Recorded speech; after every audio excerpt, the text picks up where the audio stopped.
Not answer your questions the other day, or? Yeah, yeah.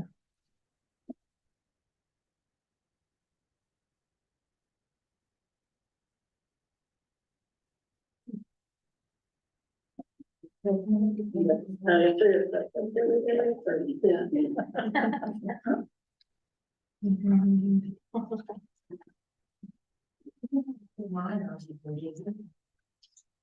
Whenever you guys want to go, you're good. We're ready. I took the packet off the board and.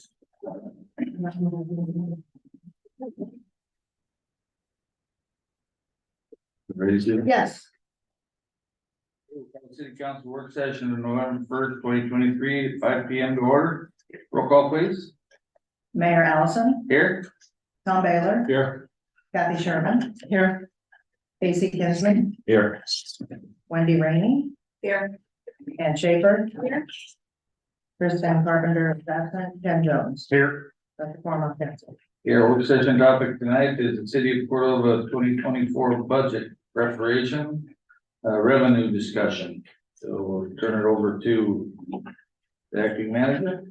Deb? Okay. Is that on? Yes, okay, good. You're good last time. So I just have a couple things that I wanna say up front. So the code update is still ongoing, like we're still moving through the code update. Holly's working on the revisioning. We're gonna run it past staff, so that is coming. And the revenue discussion is a kind of a separate, it is a separate issue from the code updates. So these are just happening simultaneously, I think, for us. And we will bring back the code once staff has reviewed it and we have some time with Holly. Helen feels very strongly that there's a lot of missing revenue that we're not getting because that code is so convoluted and difficult to understand. So we're hoping that, by cleaning it up, that'll be another revenue generator, but it's gonna be down the road and probably a little difficult to pin a number on. The other thing I just wanted to mention as you're looking through some of the bigger ones, one of the revenue losses in law enforcement was the Whittier contract. They are currently working on another contract. It is not finalized. And when it becomes finalized, we'll put it back in. But right now, we don't want to put something in that may not work. And then the airline contract, you can see we put it in for 75. We're not nearly there in 23. But more staffing and chief and possibly another officer, however that rolls out in the end, that number can go up. But with only the 50 of them now. Pretty difficult. Yeah, we see it once a week, maybe. It's hard. So those and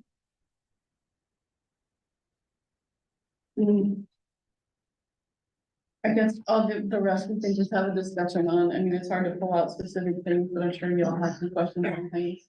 So that's all I really have.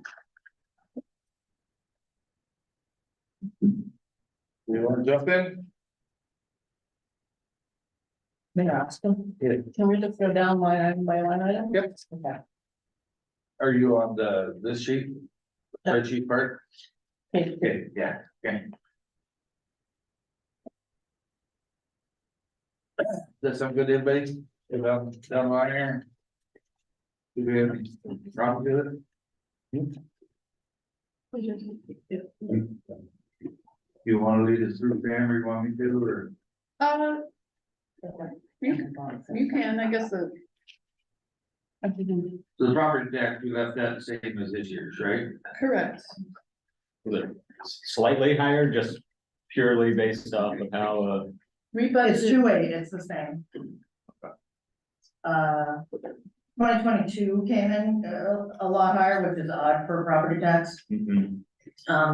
Alyeska has one property in Cordova that is, an oil and gas property that the state does taxes on that. The state comes up with a value on that, and it's fluctuated over the years from 8 million to 13 million and up and down, whatever. And they appeal it every year to the state, and it's like consistently, constantly in multiple lawsuits that one of them got settled for a few years worth, and then we're allowed to send them a big bill.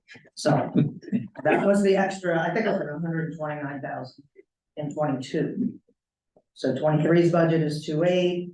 Yesterday, a lot of the second half came in. It was the deadline for second half property tax yesterday.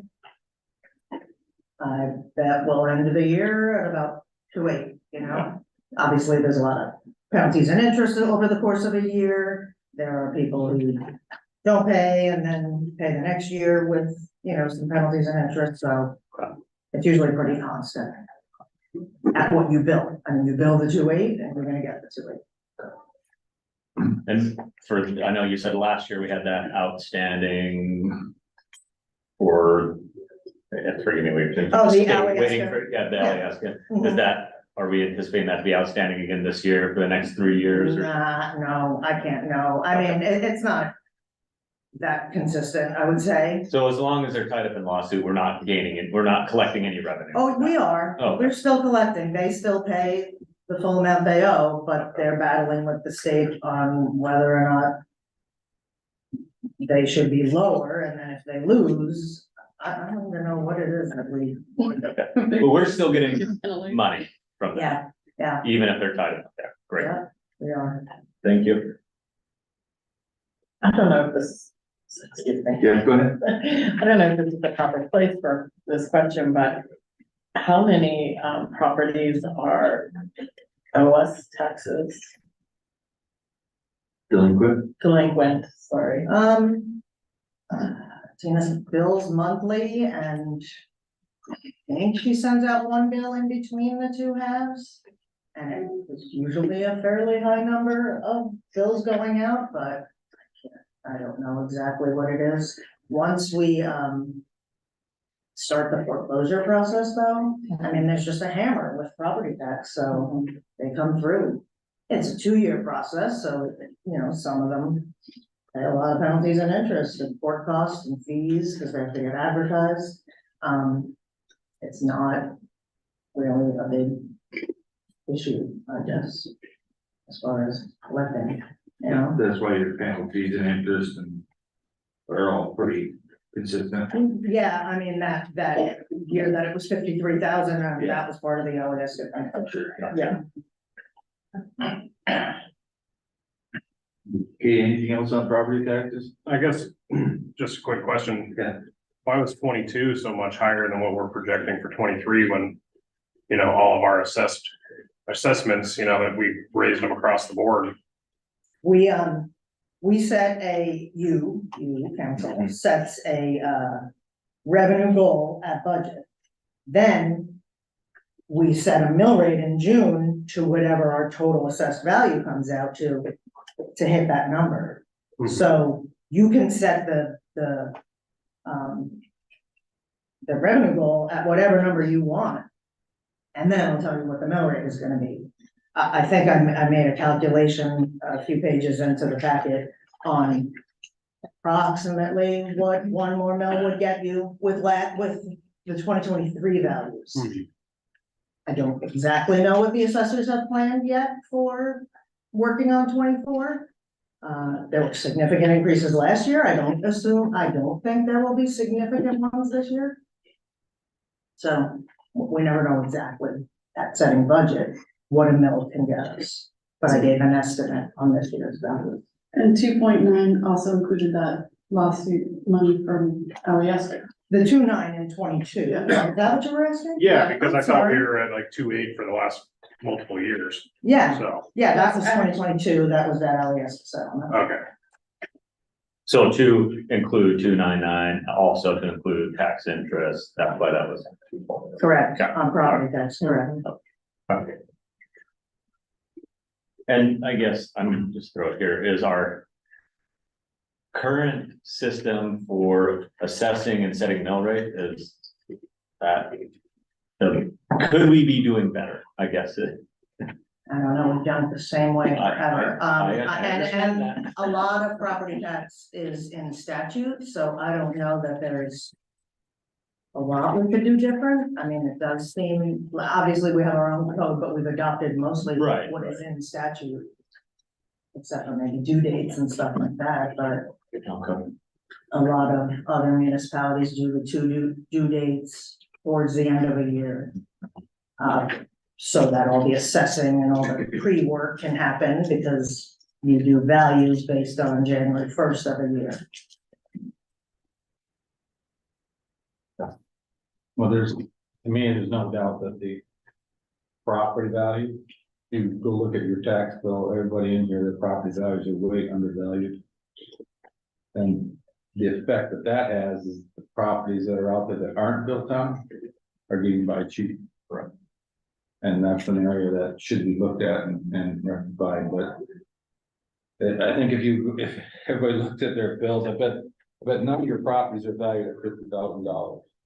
They're probably all under the thing. And you can't buy anything for, there's a lot right up the road here, $150,000, looks over AC. You know, you just don't get anything for 50,000, so.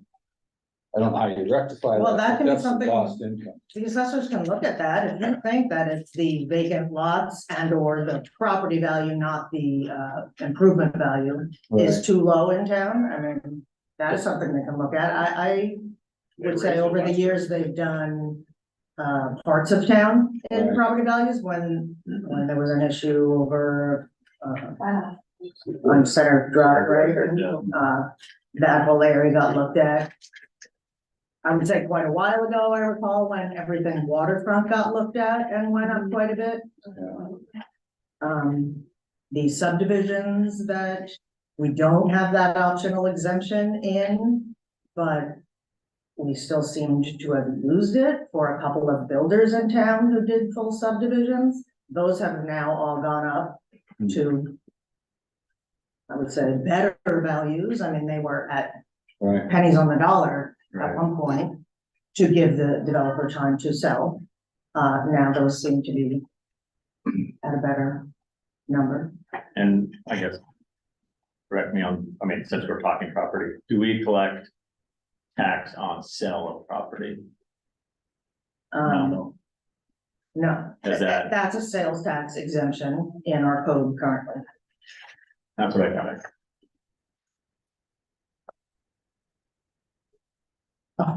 Sorry. Anything else on property taxes? No, but it looks like that's maybe an opportunity I mean, really, the time to bring that up would be when we have the assessor coming in, correct? If we wanted to look and target or look at least property value or no. I don't think he usually checks in with you. Sometimes I get some input and then bring it to you, but we can schedule that if you guys want, although he's here like next week. Yeah, I think he's here. We could just ask him, couldn't we just? Well, are we, Or some builders and developers who know land better, come on in and chat with them. are we on the web? Can we look things up on the web now? Well, that was the whole process, we're supposed to be all. I didn't hear, oh, are we on the website? I mean, no, not on our website yet, but we, So I can't go out and pull up lot ABC to. well, yeah, I mean, we have See our what- full tax roll in multiple different spreadsheets on our website. So they're sorted by different things, like if you know who owns it, you can look it up and see the number. And then go to the main tax roll to see all the value of it. Be curious to see what Arnie's value his lot at. He doesn't have anything here, he doesn't own anything here. And I thought he did up on Mormon Hill. No, No, that's, that's the guy before him. no, he wasn't an assessor, he was just an appraiser. Yeah. Roy Crichton. But yeah, all right, I'll get with you, because I would love to look at that. I know, I can say this, but I know my property values. My lot were, it was like, if this house wasn't here, that'd be crazy. There's no way. It's worth 4 or 5 times that, so. And, you know, so we're all saying like, oh, you know, I raised my value of my property, but we go back to where we're only gonna collect the 2.8 anyway, so you can lower the mill rate. The difference to me would be that all these empty properties will now be assessed at what they should be at, So you'll be bringing in more money on those properties, and then it might get them off the cuff to, maybe I need to develop this or sell it to move on instead of just sitting on them. If you're only paying $400 or $500 a year. You I can do that. agree with you. It's explaining it to the taxpayers when they get their assessment notices. And we did a Yeah. thorough job of that last year, saying, even though you're up a ton, 2.8 is the revenue goal, council may lower the mill rate. And then you did. It went from Yeah, that 11.1 was- to 10.02. My constant conversation, anyone I talk to, they instant, this is going up, so this has to go up like this. It's a one for one thing, and trying to explain that, well, yes, that's going up, but no, that isn't exactly, I mean, it's. And then they would have an asset that is worth more money to them that they can mortgage for investments or whatever.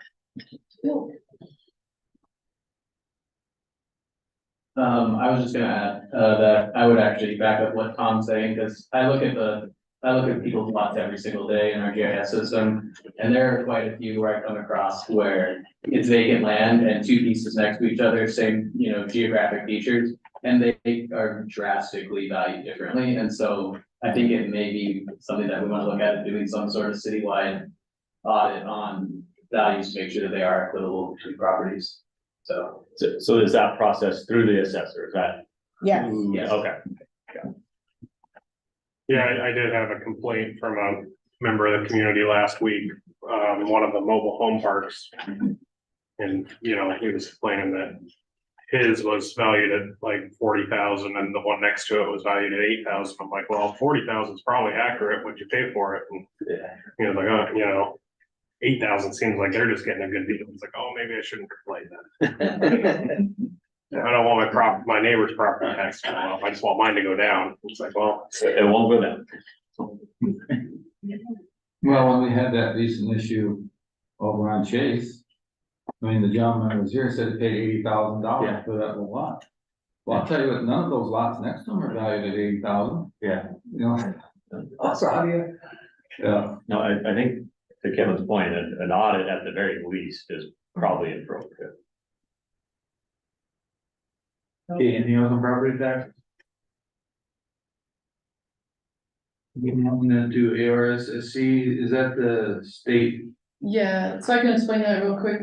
So the first line is we actually take a fee for them to do the work for us to get our, taxes, so that isn't really revenue. It's in another place in the budget. It was incorrectly in the 23 budget once, and it shouldn't be recorded there. Yeah, so we're gonna fix that. But Susan spent some time, so that comes in monthly, which is kind of nice. You can kind of look ahead, and so Susan spent some time on last year's and looking forward, and I think 485 is a little too high. So we're gonna go 450. We don't believe we can make that up even with the time frame left. And so that's why that one goes lower.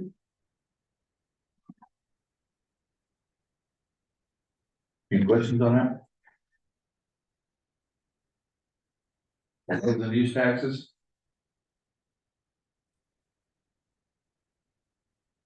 Also, yesterday was the very busy day in finance, the deadline for third quarter sales tax. That's our biggest quarter.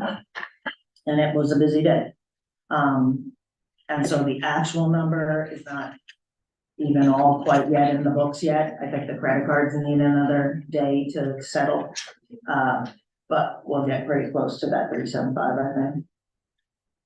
Because then Barb even looked at, November, December last year, because you get those trickling in occasionally too. There are a few taxpayers that are on monthly, others are late, and so you might still get some in those months, so we should get to the 375.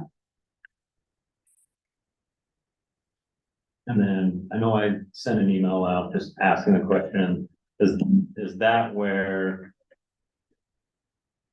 Alpine Association Ski Hill? I think Is that it's, where it would be captured in that sales tax if they were Yes. being taxed? Mhm. Are they being taxed? a business, you mean by what they purchase or what they sell? By what they sell? I think they're doing neither. And I think it's an interpretation of the code and possibly we should be getting from them. And I think sometimes it's been a back and forth and How does that get corrected then? somebody has to enforce it. Okay. Our current code says 501c3 and C4.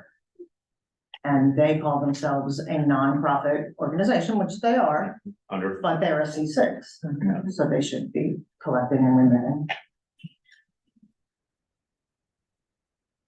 Is that something that we need to clarify in our code, or sounds like it's already clarified, we just need to Enforce I it. think enforce it? in the past, it's always been such a, the public loves it, we need it, and not that kind of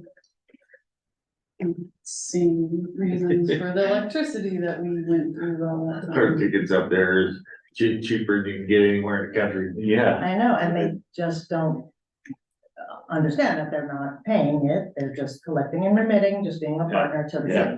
city. Weren't we hoping to get them to transition to a 505? Yes, but they never responded to me. We've reached Maybe out. would be a good way to encourage that transition. I'll try again, but I've gone up to them 3 times. I think the time probably to do that is, like we talked about before, when their lease comes up, when we need to renegotiate that, or if we want to renegotiate. but in the This could be meet, an which was, encouraging thing though. Yeah. and we said that was 3 years away or, I think it's more like 5. I think Okay. 2027, 2027. I believe. so there's an opportunity for us to enforce that they need to be collecting sales tax on their purchases and paying the city at the very least. Well, that's the direction the staff now, right? We keep in mind until Colin got here, we weren't collecting the sales tax on, but our team's pool, everything Yeah, else, right. crazy. Yeah.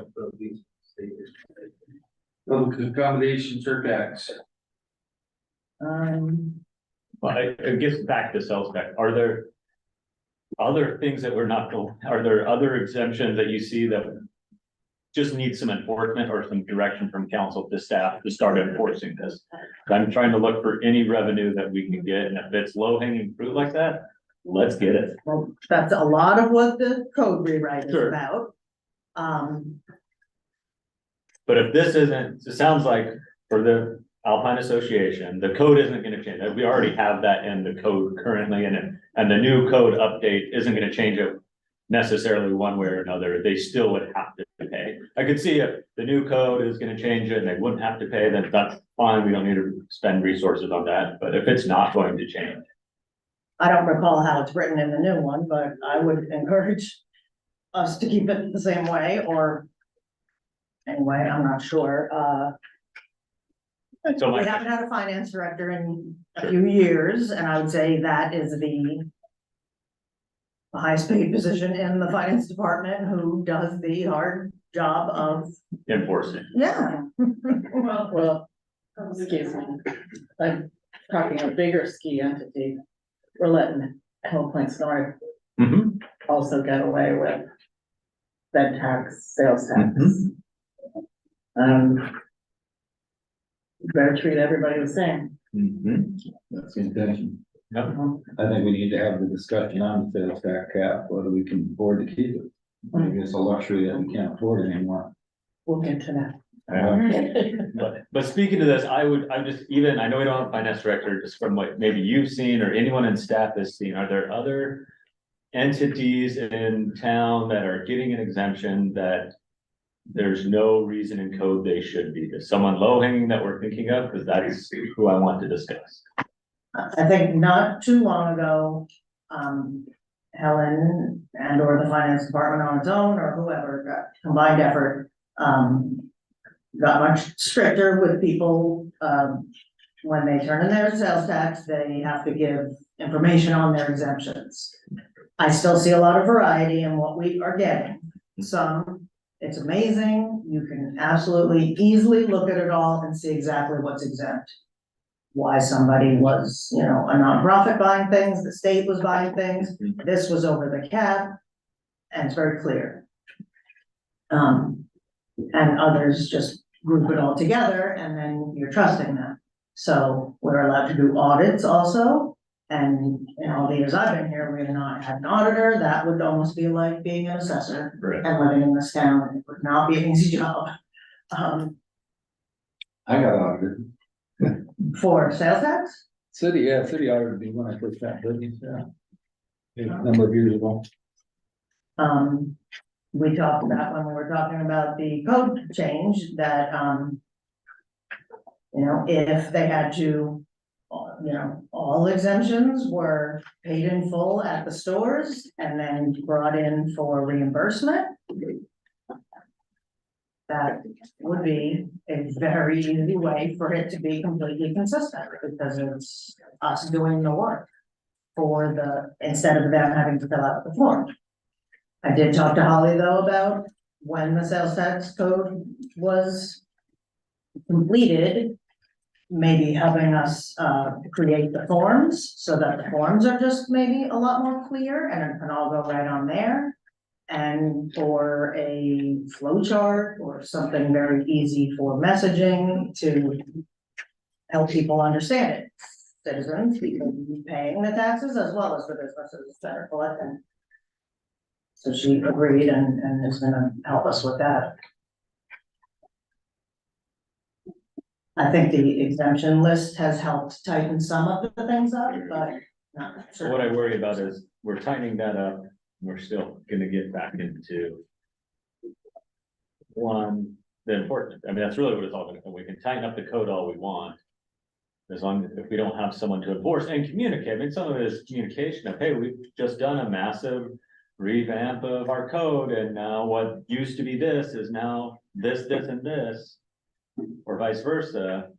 I mean, that's, and I don't know the solution from the staff standpoint, but that rests on staff. I don't know who in staff is going to be doing that, especially since we have a vacant position, and I understand that. But if we're leaving revenue on the table, then I mean, if we need to direct someone to be doing that, then that's fine, and we can have that conversation of who are we going to direct in staff to start enforcing this, so that we, again, things like Alpine Association, who should be. And again, I understand if we're gonna look at the dollars and cents of it, it's probably pretty negligible, but what I'm getting at is it should be a consistent product, and that's what we're not offering the community. And if we have 10 of those that are out in our community, then that is a large sum of money.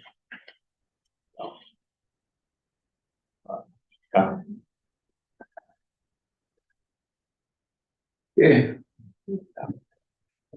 Rental surtax, are all of these pretty much the third quarter is the big quarter and we're still waiting?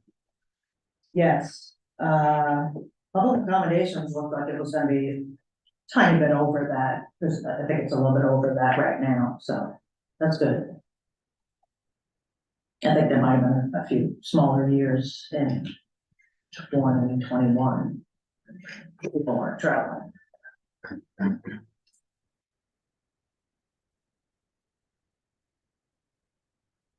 Look at the interest, blue of tax payments. The big in lieu one, do you remember, Sam, how did we come up with that one? I may have like that, we've done a little bit of an average. I thought the 495 was high, but that was an actual number. No, 495. That's an Oh, yeah, actual for actual. 23, Yeah. I think But we did go backwards and looked we did. and did an average, and that's like the outlier. So we don't wanna go in based on, and why, I'll be honest, I don't know, I'm not super clear in the taxes. It's about federal land Yes. in our taxing jurisdiction that we cannot collect property tax on. And then they just kind of make up a number they want to give us. We don't It's, yeah, get really much say about it. like forest receipts, Yeah. it gets done, you know, forest receipts are really annoying because it gets done by county. And we know we don't have a county, and then the state decides between us and Valdez and whatever.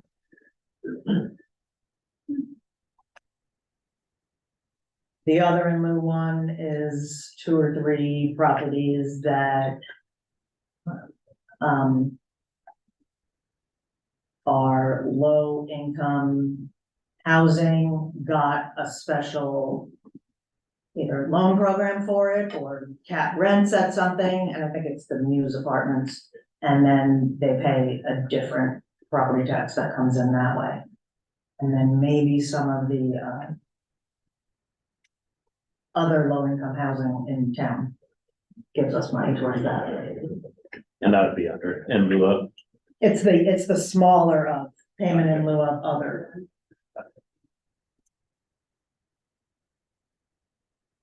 So that's takes us through taxes. Any questions on taxes? Licenses, permits, guess we're gonna look at fees too, huh? Yeah.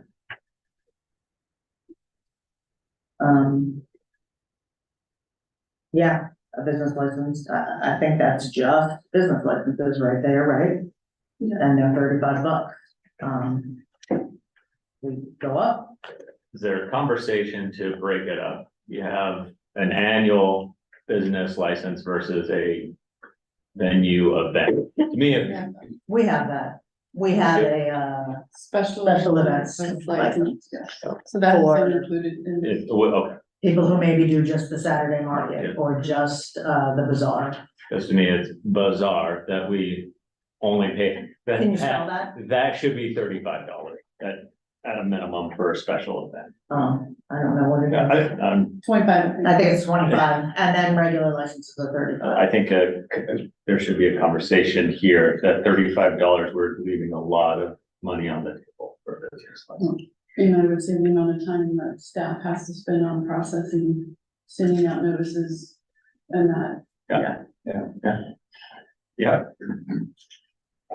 And I don't know what that is. I know I've seen in down south communities, I mean, they have it completely broken down by, it can be by how many employees you have. That's where a business license can be different. There are some different models of breaking down and tiering it out, but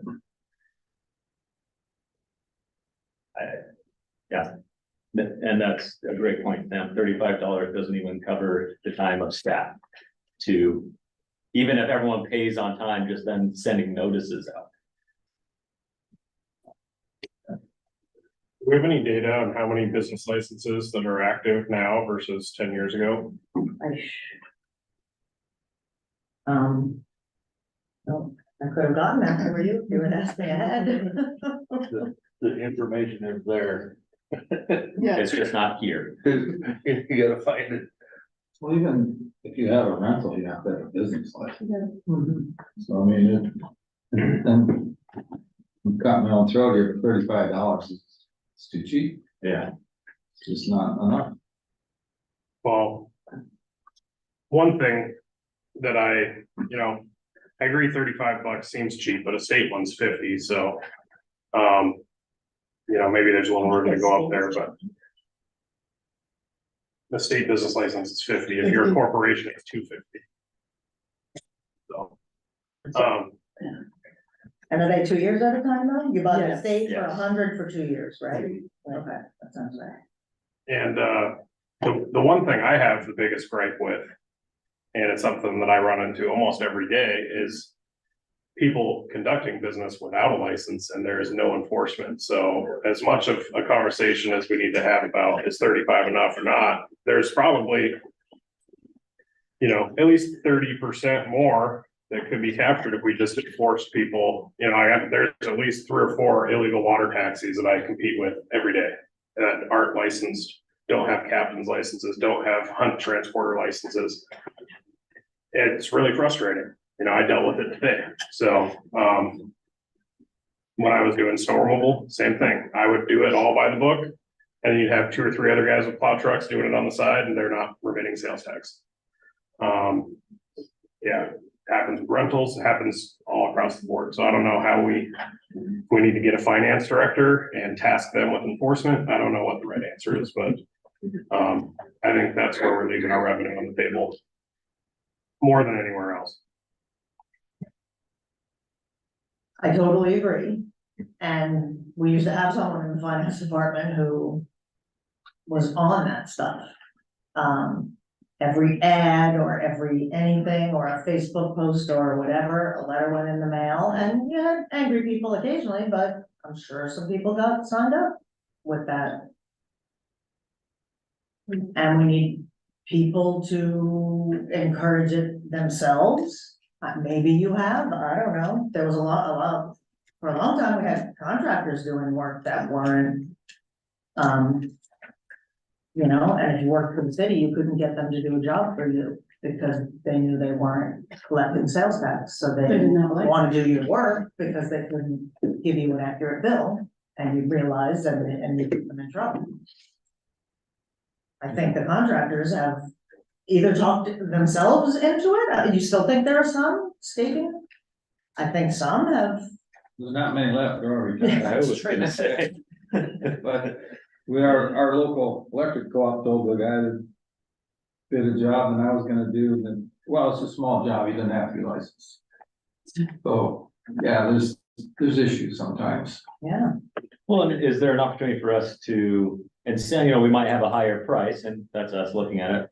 But is there an opportunity for us to charge a higher price, but add maybe some value? You only have to do it every other year. Is it that reduce something from staff? If, I don't know, if that's an opportunity. Yeah, it would take work off the staff, because you'd only be doing it every other year. well, just processing the renewals, that's all she'd be doing every other year, she still has to.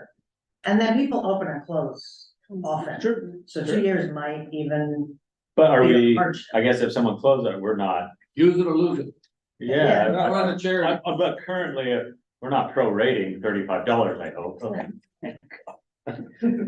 Are we gonna be talking all fees at some point? Fee scheduling, yeah. Fee schedule. Yeah. Let's bring that up. Yeah. But if you're, I mean, this to- is where you see them come in, so So if to me, you a have business like that might be an suggestions- opportunity. We're doing, if we move to 2 years and charge whatever X is.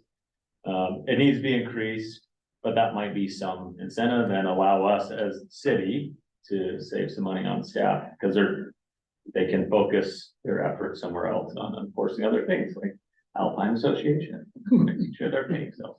Department heads are listening, hopefully, and they are doing their fee schedule numbers as we speak, so. Yeah. Are you not a skier? Is that what's going on here? No, that is not it. I am being impartial to all of this. I'm trying very hard. Yeah, go ahead, Sam. So I hear you all talk about enforcement, and I know Tom, we used to talk about this a lot when I was a planner and building inspections and stuff. We don't need a finance director to do enforcement on the ground.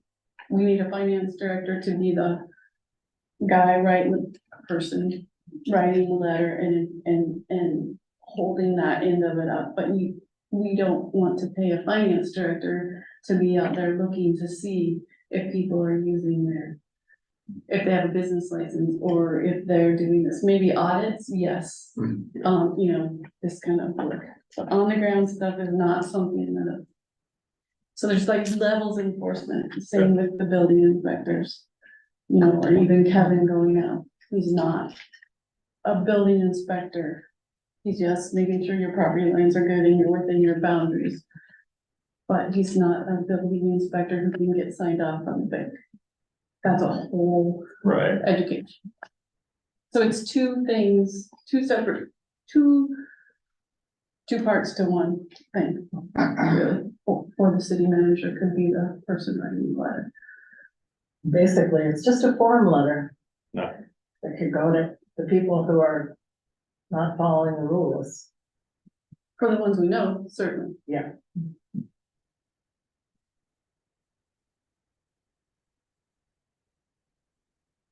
Okay. Other governmental, raw fish tax, that's an average, right? Yes, 5-year average.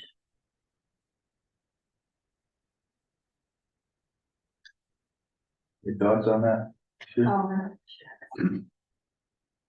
Well, I have a lot of thoughts on that fish tax.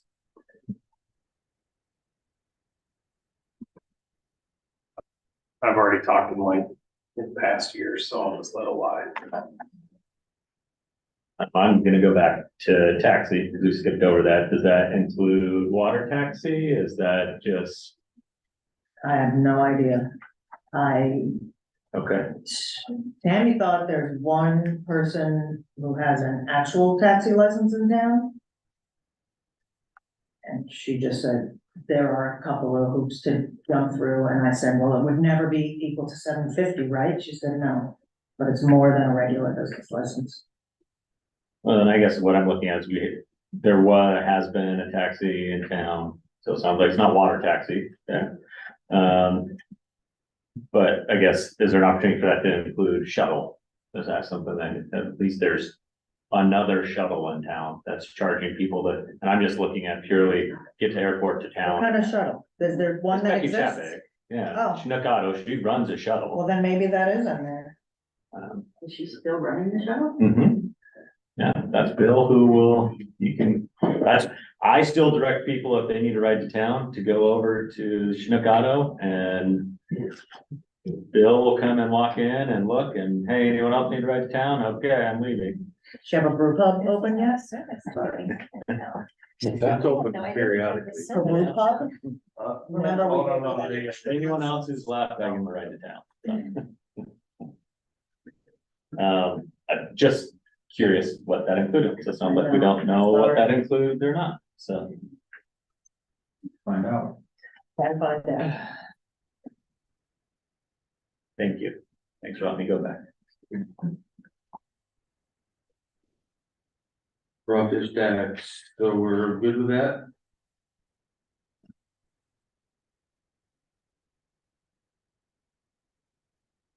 The liquor license is a shared thing, so the state. I think it's 100%. They give us. Yeah,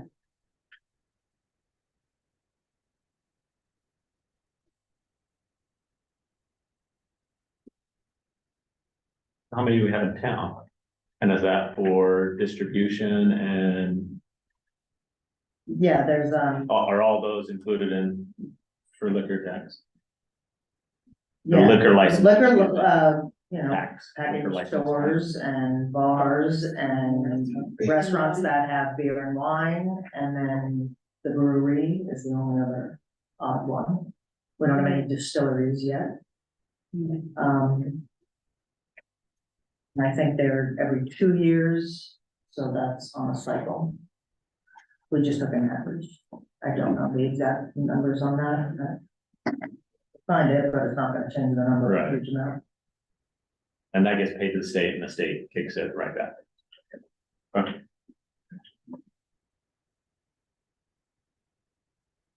So what's the cap? Share revenue cap, Dave Alaska. Community assistance program. Okay. When does that come in? It's So, Okay, so it's They- just they've a matter of yeah, it not yeah. having come in yet. correct, that- we're getting it. Is that the same for the pension state relief? That is, I think it just gets calculated at the end of the year because it has to be based on exact wages paid Okay. throughout the whole year. And it's an in and out. So it's still coming, but it's something that we can, it'll come. The best we I can don't do is even give know it if it's actual money that comes. I think it just has to be shown in the budget here as an in. And then in every department's expense, it gets shown as in and out. Okay, that makes sense. Okay. But if I see the check for 110. Got it. Yeah, And so Cheryl calculated that for me based on the way she calculates it. But share revenue cap, that actually comes in. That is real money, and it's our stream. as are those other. And what did you say, it's things. already spent? Yeah, no, it's already determined. Okay, so we know what that is, we haven't received yet, so 108 is what we're getting. Not averaged out? That's the one on the spreadsheet. The 125 is coming. The state is on the opposite schedule as us, like the way the school is. So when you go look at the spreadsheets and stuff on their website, we try to determine which year is that for. And then they don't have it out far enough for us to budget in far as receipts, she got back to me right away and I sent an email and she said, we won't know until February. The best thing I can tell you is budget what you got this year for next year. So that's what I did. It's been authorized already, or that's happening? Yes. Okay.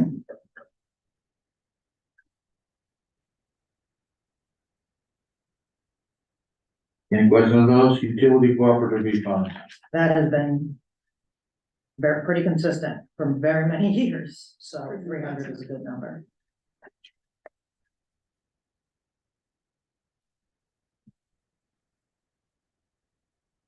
Are there opportunities in any of these spots that we see, have heard? Some of them seem pretty sad, but.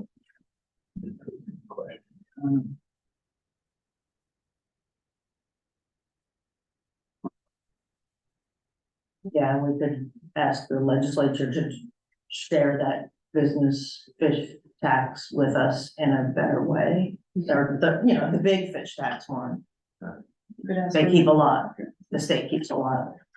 But the state isn't doing well lately, so doubt they're reconsidering a higher And percentage. that would come in under this raw fish tax or under, Under wellfish, Well, and the shared fisheries one is I think so. also. which one was that?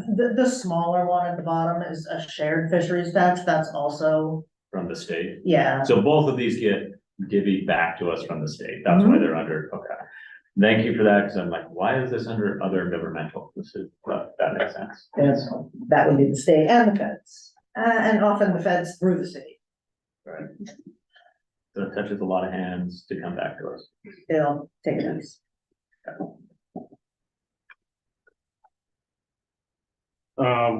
Yeah, so one thing I will say about the draft 24 fish tax, I might be a little optimistic. The season summary for this year came out, and since 1975, it was the 7th lowest ex-vessel value.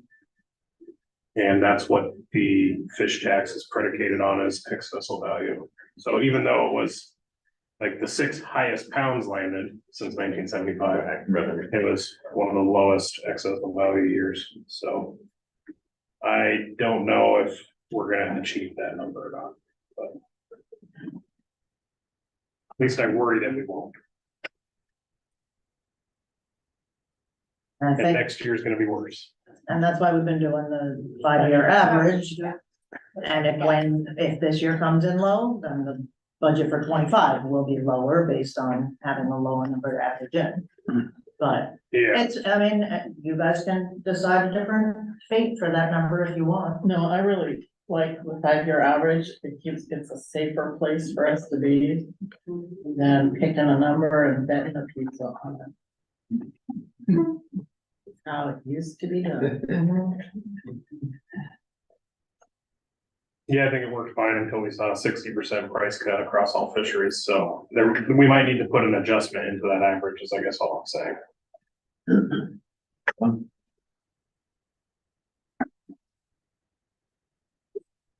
Moving on. Okay, Page 3, we get paid an hour. Lisa's ready to get going there. Yeah. We don't have a whole lot to say about a lot of these things, Okay. other than our fee schedule. Leases and rents. You are what they are. We want to encourage more. After we put them in, Kevin said we maybe could go 2% on each of them, go up 2%. Yeah, because, well, the ones that'll get adjusted next year will be based on whatever the CPI is at the time, and so any 2% is safe. That. Every one of them be adjusted next year? It's very, Most of them. most of them. Can we get a list of leases that don't have a CPI attached to them? Is that something, is that information you could gather? Yeah, oh, yeah, I don't know if I have it currently, or if I just have to look at the leases, which is not a big deal. I would like that. So do you want this to come back next time with 2% added to all these? If we know that's what CPI, I mean, I guess if we know most of the leases have the CPI attached to them, then that would be something that'd be safe to do. you come back and say, well, actually, only, less than half of them have it, then, yeah, let's not add. Well, the some 2%. of them, even the ones that don't have the CPI, they still have an increase, but it's based off a different formula that was used as a standard at whatever time that lease went into place. Right, So some of them is, the assessed value plus minus whatever, you get the final answer, but they all have, well, I won't say they all, but, because I don't know for sure, but, they have an increase. they should have some increase, we don't have any more Forest Service leases out there that were made 50 years ago Well, with nothing tied to them, they just, Like I said, we shouldn't. I Okay. believe all the ones currently have increases, they're just not all tied to CPI. And if the assessor looks at land across the board, that could increase those as well, the ones that are tied to assessed value. and the biggest money leases recently were Coast Guard. Yeah, included the biggest- CPI, which our was never biggest- before. The biggest money we bring in is through the Coast Guard leases. Those were all adjusted dramatically last year. One of them, I believe, went from 70,000 to 140,000 or, it was the doubling of the lease. And then we also included the CPI with those ones going forward. but I would feel comfortable at 2%. Especially if you're saying it's one of our largest one in there, that's my opinion.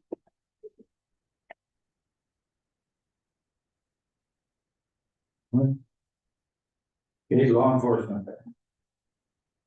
I have a question. Yeah. Didn't the jail get a $360,000 grant? Didn't they get a grant to put towards the jail? I don't know, but I can find out. Cause I don't see that in here, and I thought in talking to, the chief before he left, I thought there was a grant that came in for the jail. Well, it might not be in here, even if it was, because it would be in like a project. It could be, I just need to look into it, I don't know, Okay. but you thought it was 360, Yeah, okay.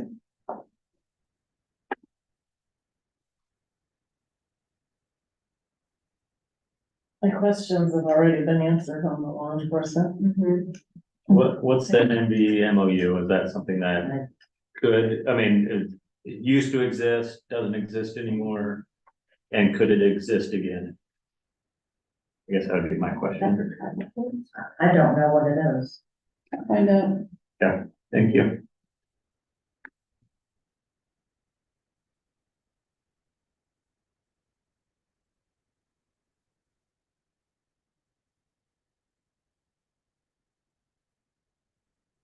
Anybody have any comments on law enforcement?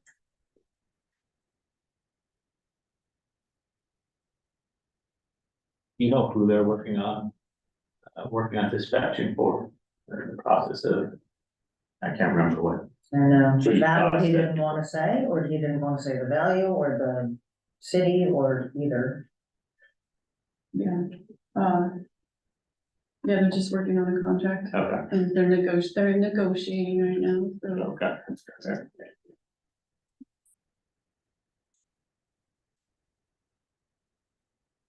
The questions on law enforcement?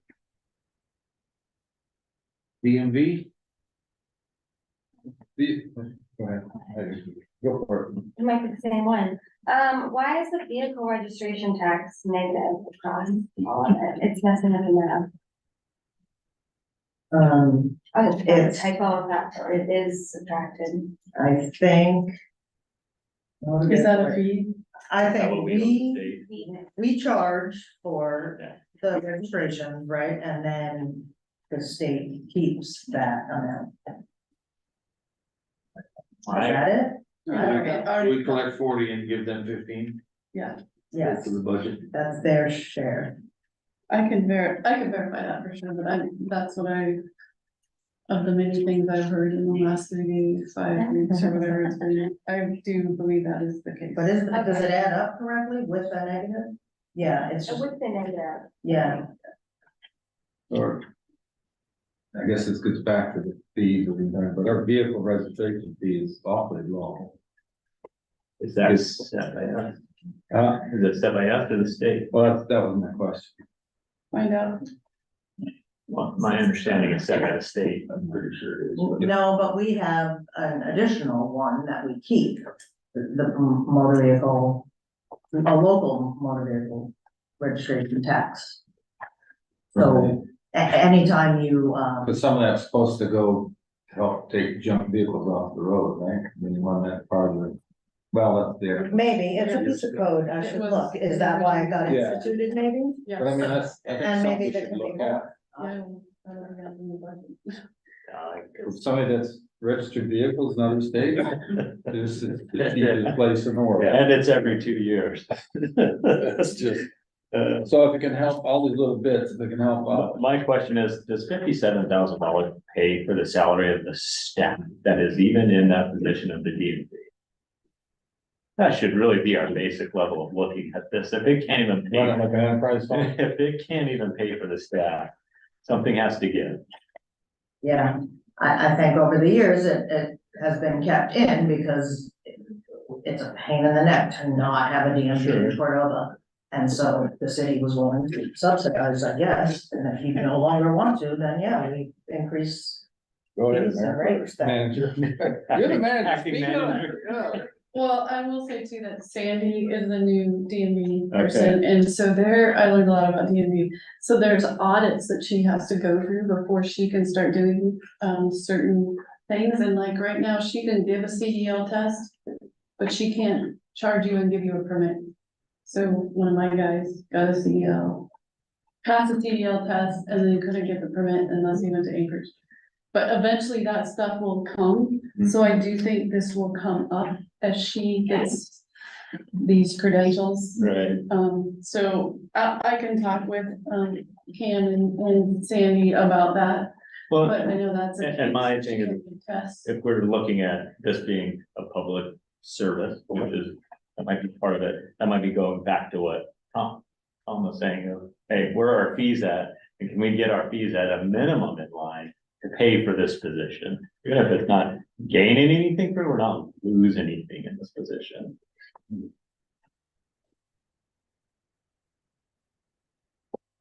Is good with DMV? Planning?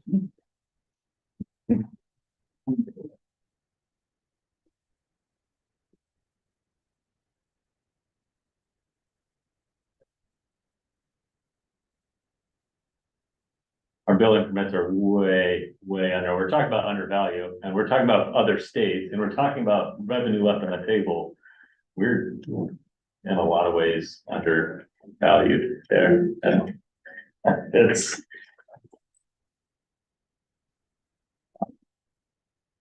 I don't think I'll hear an argument from that side. You are both correct and incorrect. Yes, they're extremely undervalued compared, they're extremely underpriced compared to other places. The value that you're getting for the permit is probably in line with the cost. We're not reviewing plans, we're not reviewing engineering, we're not approving anything like structural wise. We're just doing a setback review, a height review, and then I started going out to do a setback inspection before they start putting in foundations and things like that. Does it cover my time? Probably just barely. Yeah, I mean, if you wanna up it, really, and just to say what it is, it's truly just a tracking mechanism to know who to raise property taxes on every year. It's a zoning permit. Yeah, It's It's not a building building permit. permit. And we've had it, conversations been had multiple times. Oh, sorry. Fine. That's my 2 cents. Good. It could be more than it is, so. Recreation. I do know that Duncan's looking at his fees. So, So those might come back higher next time. he's here. Oh. There he is. So, yeah, I guess this is a conversation we've had, around public good versus private good. What's that balance? Where's our next, a level where we're comfortable at? We've brought in a lot more revenue this year than we had previously. We've increased our fees. They're still really low compared to other communities, some other communities in Alaska. I'll give an example of Nine. Yes, it's a bigger town. Their rec centre, which is just a recreation centre like ours, for an adult is $650. We are $391 for the rec centre and the pool. So we've got some room. People won't enjoy playing there, and it comes down to a value proposition. I give an example we've got one particular gentleman who pays a senior rate for a swimming pool of $130 a year. It comes 131 times a year, so he's literally paying $1 for every visit. That's, in my view, not equitable, not necessarily fair. And he's gonna live to 100. So, he'll go because he's swimming. That's what I mean. So, yeah, so we've got some room and there'll be some discussion points when we get to fees. But yeah, I want us to move. To bring in more revenue. We need to bring in more revenue. Yeah.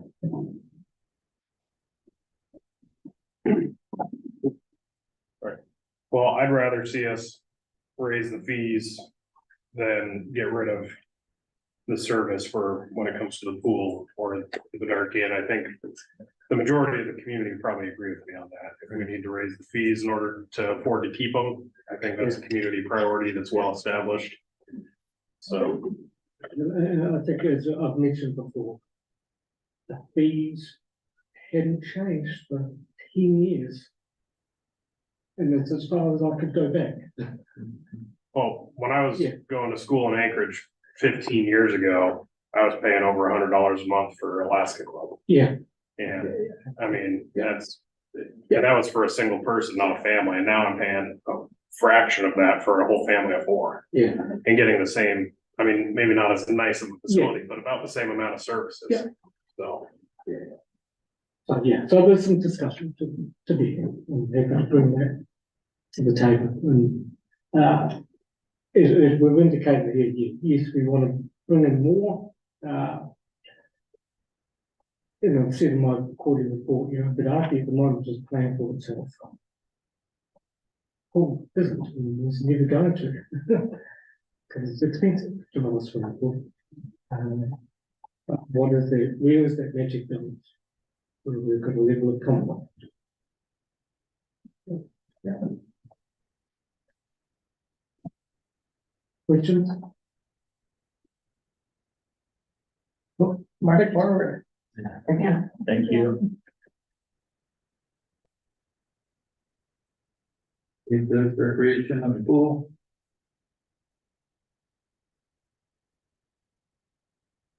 Sale of property.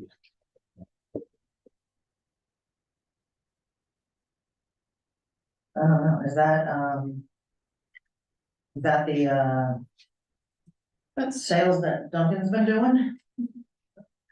oh, yes. Yes, So that's kind of, that's the auctions. auctions. Yeah. Think of the word. And yeah, we did a clean house thanks to Duncan for doing all the work on that. And we got rid of a lot of things that had been piling up. So I don't anticipate seeing another 20 grand coming here next year. That's why that's my thing for. I think we put it at 5. Yeah. So that's why it's there. So is it in code that we have to go through that process? Because that's something I have a little bit of a gripe with, is just, on one meeting, we're buying a new loader or a new truck for umpteen amount of dollars, and then the next meeting, we're selling a loader or a truck for $500. It's like, Yeah. come on. The loaders are 32 years old. I know, but like, for instance, the loader I owned, it was sold through a city auction to the previous owner that I purchased it from. He bought it for 12. I paid 15 and I sold it for 30. And it's like, the way that that auction is done, I guess the way our code is written, I feel like that keeps the city from really getting full value for a lot of this equipment. If you could throw it up on Craigslist and deal with a single party transaction, you'd get a lot more money for some of that equipment. But We can't do, I know, it's frustrating. we can put a minimum bid. I mean, maybe we advertise on Craigslist, I don't know. But, yeah, we put a minimum bid on the excavator that went out, things like that, but I don't know what loader that was in the past. The 91 Michigan with Yeah. one. The one that just sold was, it was tired. But, yeah, I mean, maybe looking at that code, it's pretty cumbersome. And it is. It takes an inordinate amount of staff time to even put that together. But I guess, yeah, just some comments and some of the ones Yeah. who's done it. Under code, I think anything over $1,000 is to come to council, but extra approval. It needs to go through a process twice if we get no bid. And the weird thing I've found here is things you think have a value, which actually have a value in the real world. So, you know, I'll take our colour printer here, you know, which we replaced. We went through that process twice, got 0 bids. Second-hand ones are going, in other places, are going between $5,000 and $10,000. Here we couldn't even get that, you know, it's not a value, right? Where other things, yes, have people obviously place different value on different things, right? Yeah, we can do a bit more research around minimum bids. You know, for example, we've got our 93 Ashford van, which I've just put up for auction. Its blue book value somewhere between 1,600 to 2.5. Probably in the lower 48.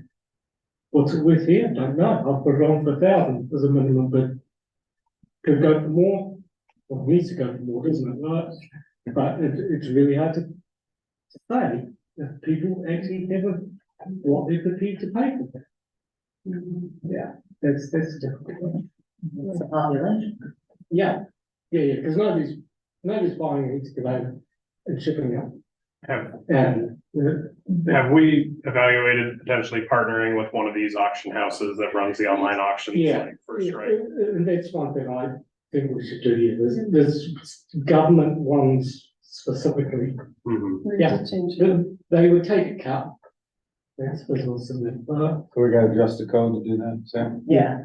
Yep, I'll and then, put that on the list. I mean, just the one that you did this summer, there was like maybe like 2 of them or something, but yeah, you know, I was looking at some of that equipment and I watched all those auctions up in Fairbanks and it's like, man, if this was at the First Strike auction, that loader would have been 30 grand, yeah. just right there. Because So even with it the entire, I see more tire machines coming off the slope going for higher than, yeah, we also don't go beyond Cordova yeah. to promote these things.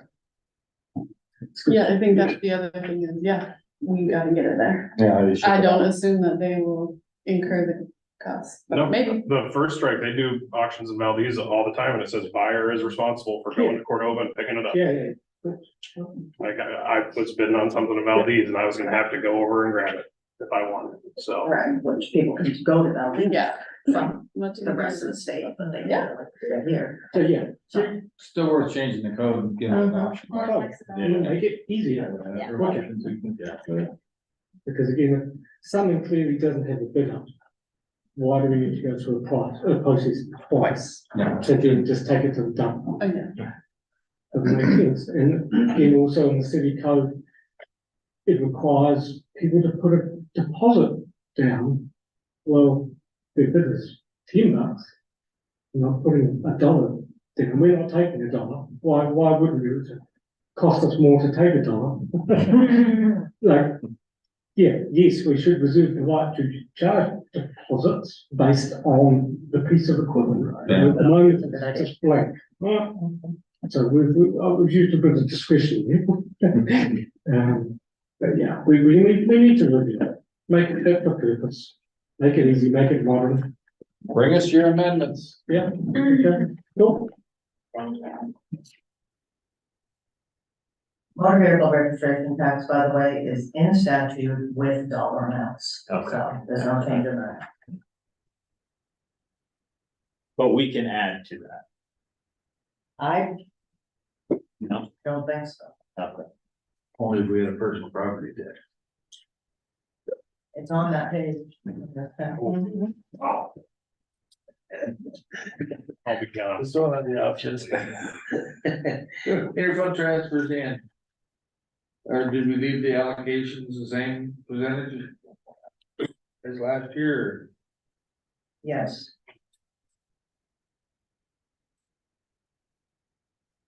So that could be a little bit higher if those fees change at the schedule setting time, if the enterprise fund fees are raised. And are the ARPA funds done now? They are all I mean, Yeah, I don't think we're getting any more. oh yeah, no, we're They're not, spent. they're, Wow. yeah, some of them are rolling to next year, but they're counted, allocated. Woohoo, good word. Vocabulary improving. Revenues.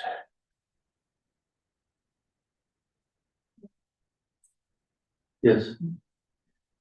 Does the donation line feel optimistic?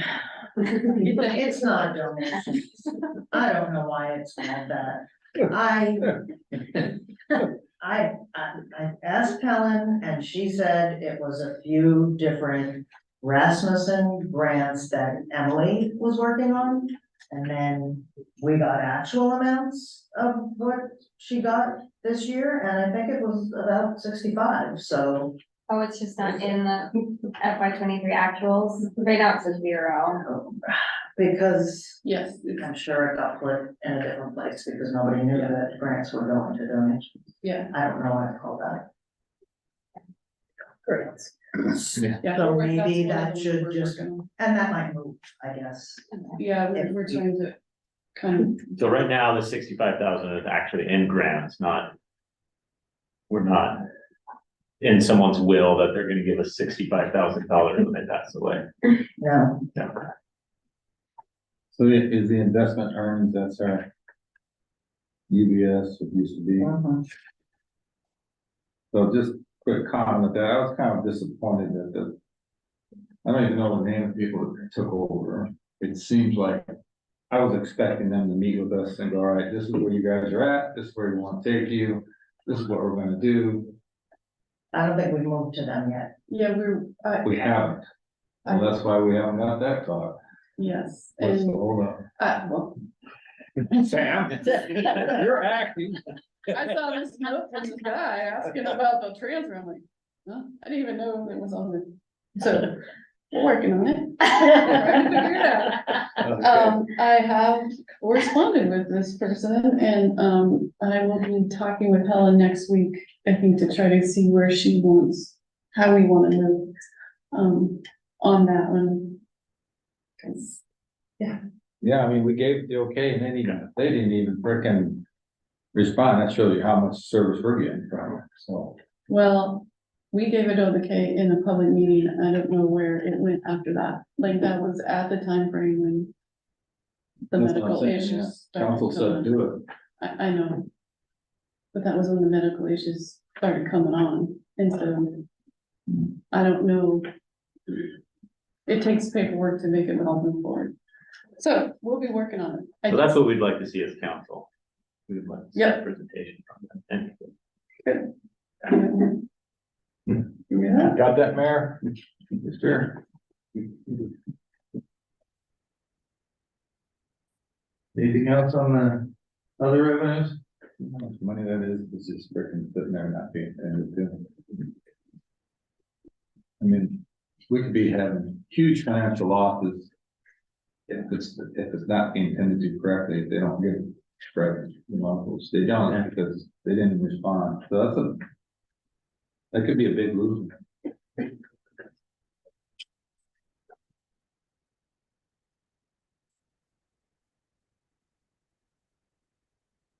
Reimbursement? What's that budgeted, is that budgeted at half? Or what is it? Yeah, so we looked at that 1.6 is more than we even paid for our school debt bond. So it's still making up money apparently. I didn't see any correspondence, but I looked with Barb and she showed me what we paid.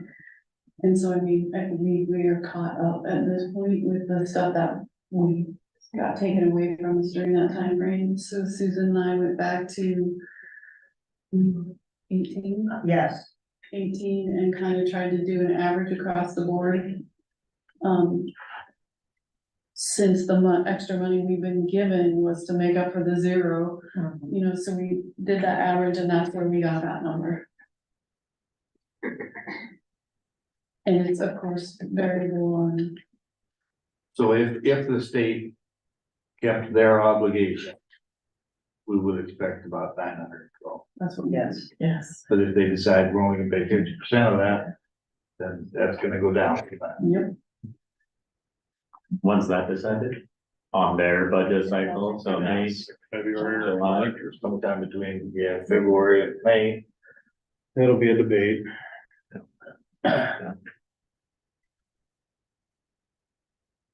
Are we anticipating, I mean, I guess we're averaging.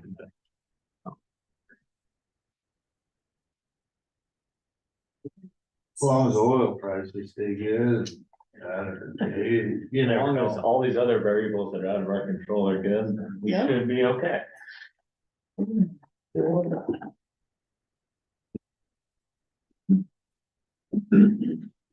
And like vision, if it's good, it's too good for certain entities, and if it's not good, it's not good enough.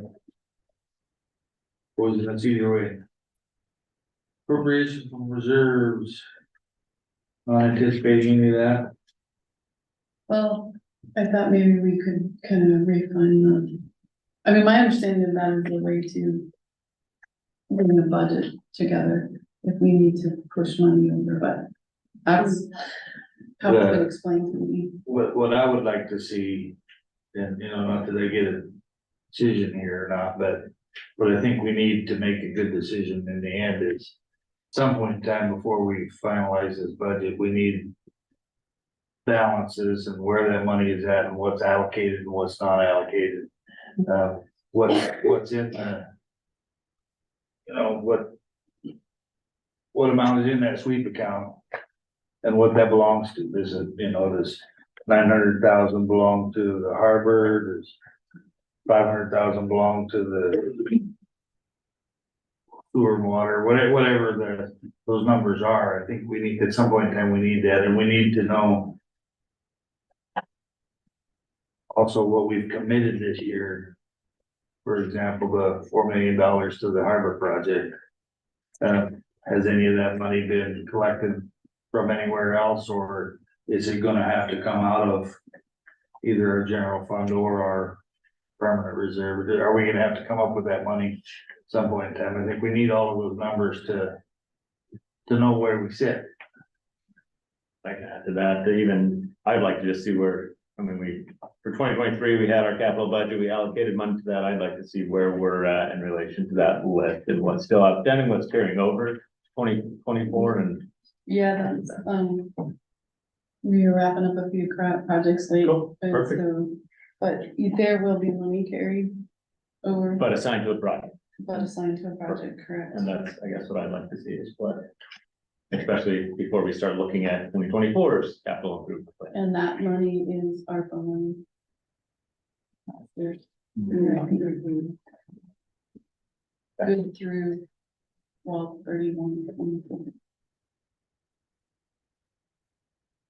We were hoping to maybe not do a capital budget before the first of the year. We'll be hard pressed to get the operating budget all done. Well, sounds like we're gonna have some more meetings like this. Good thing I like hanging out. Well, we have to do it by December 27th. And I think we did capital projects after the first We year. did. We We did. did, they do, that's not required to be by the first of the year. But we also had ARPA money Yeah, Yeah. This will all, anything this year.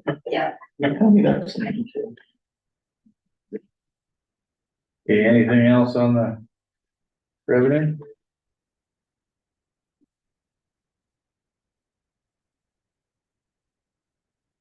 The general comments? What are we? Are we gonna discuss this next? Or, Yeah, so I was just getting to that.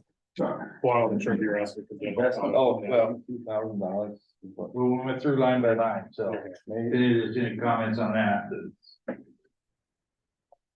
So let's take a look at the page. Just a quick question, that Okay, go ahead. 82 would have been from the previous. What is our earnings, investment earnings? 22 actual, $82,000, I can't be right. You can talk to Barb about it, I I can. mean, you got almost $9 million, you'd have to. Yeah, but half of that was in your sweep account that wasn't making the daily sweep. Yeah, that's, I think, isn't that what triggered us looking for another, and another. There's a bunch of You money manage that our wasn't money. making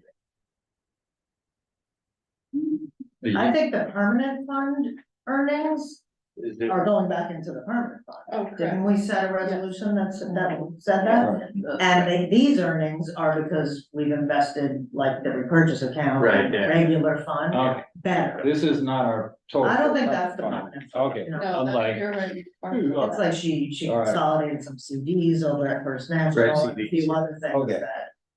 Different than what I was- Yeah, Maybe we could see what Okay, the total balance is for this investment line and earnings. Yeah, I'd like to see each account, it's this, all over the place. this bank account has this much in it, and this is who it belongs to. Yeah. And then this is unallocated, and then bottom line, you get your unallocated amounts, and I bet you that unallocated ain't very much. That clear enough? I guess. Lots of notes. I want to make sure it's clear enough. Start with additional revenue. You look at page 6 then, in your packet. Budget discussion, alternatives, revenues. We got the seasonal sales tax to potential.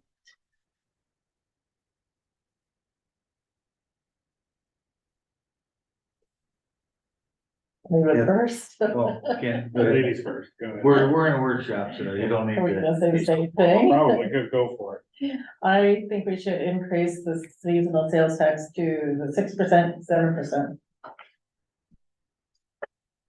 I was actually gonna say we should just go to 7% and not do the seasonal.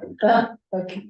I was gonna say, it's hard to know what kind of revenue increase we need without knowing what our expenditures are and like seeing what the magnitude of the gap is. Well, But I do appreciate having the sketch, and having these ideas, but it's hard to know like how big the problem is. I'm gonna go for broke. We just heard last week, I don't think you were here, hospital needs a CT scanner. I You know, can see the school alone. Duncan needs a pool liner. Yeah. Yeah, deficit I alone just is think with the it's school. time to bite the bullet. I think it's time to start looking at collecting more income in the summer. Yeah, And that was the reason why I brought up the seasonal sales tax a couple meetings ago, because we're not capitalizing on that summer bodies in town. Mhm. And the split is a little easier to swallow as a business owner than a full-on increase in sales tax across the board. Of course, that would mean more. But, the split at least makes it look like we're working towards our promise to try to get some income from the seasonal Mhm. community. So I guess my comment on the split, and I've heard, I guess, the exact opposite from members of the business community that I've talked to, and I actually, it was 2017 or something, we went through all this and we were talking about all the different options, and I was like the one act like, why don't we do the split, because I was trying to lower taxes in the winter for the residents. And initially I had thrown out like 4 and 8. Well, now we've since found out that 7 is the statutory maximum that you can do for the, state, code or whatever they call it. And, So, obviously the 8% wouldn't work and, but we heard from a lot of members of the community that year that they did not want to do a split. It was hard with their software. Me personally, with my businesses, I have some gripes with the split because if I'm selling a hunt package in January or in July, somebody calls up and says, hey, I want to come hunt this fall. Okay, here's what it is. Well, then do I charge the fall rate? Do I charge the summer rate? It's like all these, and it's all left up to interpretation and, I think that it'd just be easier if we need to raise sales tax, nobody wants to do it, but like you say, it might be time to rip the Band-Aid off. I think we need to raise $1 million, just in my head. I know we haven't seen the numbers yet, but we've got a $300,000 CT scanner, 200 something $1,000 pool liner, probably 500,000 in staffing costs. And, maybe we can find some places to cut. I'm really hoping we can, but I don't think we're gonna cut our way out of this. And even if we could, I don't want to do what we did back in 2016, because that was bringing the city down to bare bones and that was not good. So, yeah, I think I don't want to see us raise property tax. I definitely don't want to see a personal property tax. I don't want to see a fish tax. I think just raise it to 7 is what I would like to see us pursue, but yeah. I would concur with that, and as somebody that has some rental properties, if we go with this split, I'm just gonna put my rental rates at the higher rate and say it's tax included.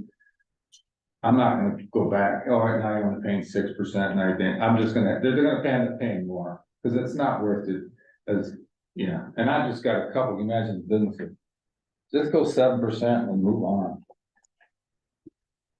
And I just did a little quick, if you spent $50,000 a year here at 6%, 7%, you're gonna pay $500 a year more at 7%. So if you draw that out in 365 days, it's not that individual hit. This would be a code change to do that? Yes, But so an ordinance. sorry, I'm trying to figure it out. It's $625,000 is what the sales tax revenue would go up by at That's- 7%. I was asking Holly that today, whether or not, our sales tax rate could be removed from code and put in a fee schedule instead. She didn't get back to me yet. I think there's a little bit of research involved in that because I don't know which you guys would prefer. But we are home rule, so we do not have to vote on sales tax increases. Other municipalities do have to. Right. So I guess one other comment I would have, and I guess more of a question / comment, but if we do raise it to 7, that also raises the cap, right? I mean, kind of, it raises the amount that the cap's still 3,000, but you're getting a little bit more. Instead of 180, it would be, 7% instead of 6%. yeah, so you would get more off of the cap sales too. So, That's later on this. Mhm. one thing I didn't see on the list, and I wanted to, I guess throw a monkey wrench is, a couple of years ago, we put a 0.5% income tax on fishermen, so what about a 0.5% payroll tax? Is that something we can do as a city? I have no idea. That's why I asked you to get me these suggestions. Well, that's what we did with the raw fish tax, it's 0.5% of my income, 0.5% of any given. Isn't that the 5% that went directly to the harbor though? It was 0.5% that went to the harbor, yes. 5 or? It would be entirety of it. It's 0.5%, 100% of- and it all goes to the harbor. That's what I'm saying, yeah. Correct. It's almost like, yeah.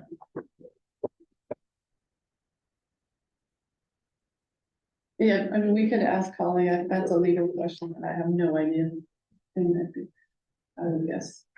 We're gonna hurt from 2 people on that, I say 7% year round, Ken said.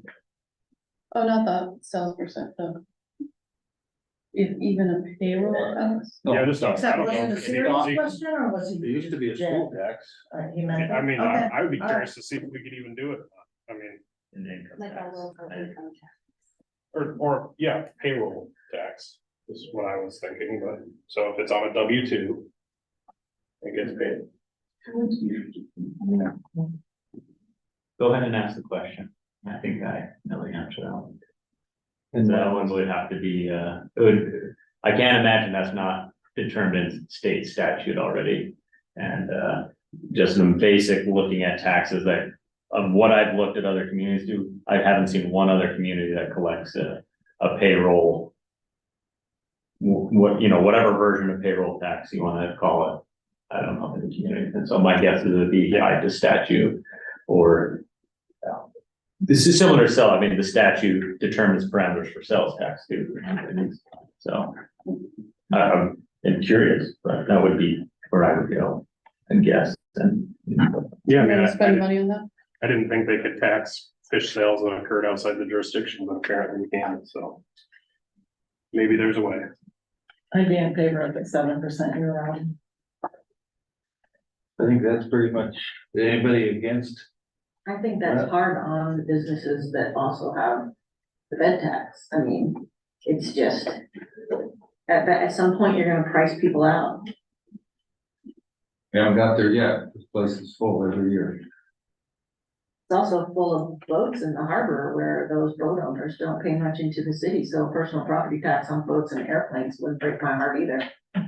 Yeah. Speaking as somebody who's gonna have to pay that tax, I don't have a problem with it.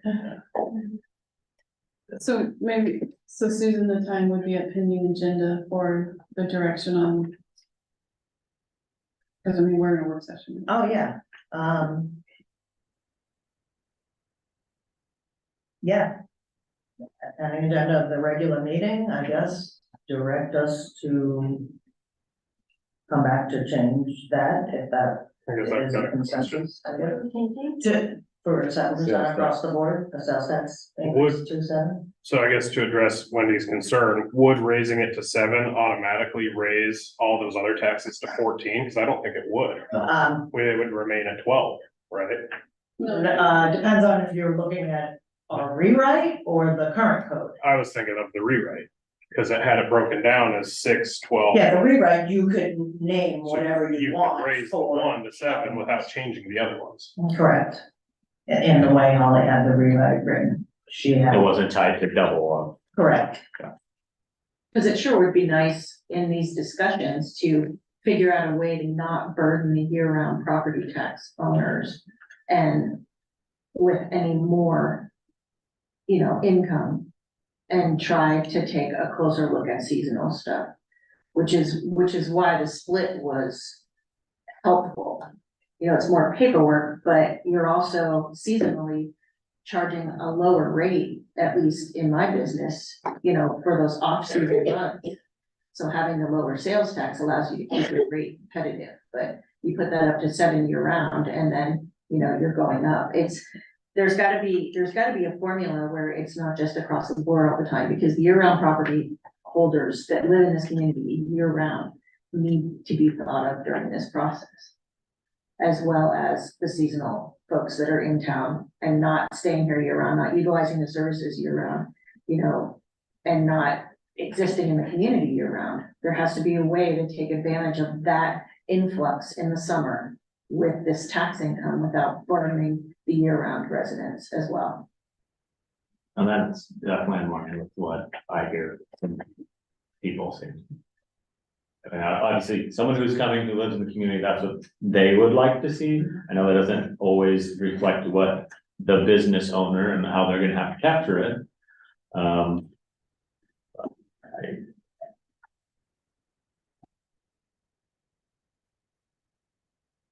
I mean, incentivizing people to move to town and then telling them you're adding an extra % on their grocery tax. I mean, we're talking out of both sides of our mouth here. We've got to have funds to run the town. And we have a That's the issue. full harbor in the summer. Yeah,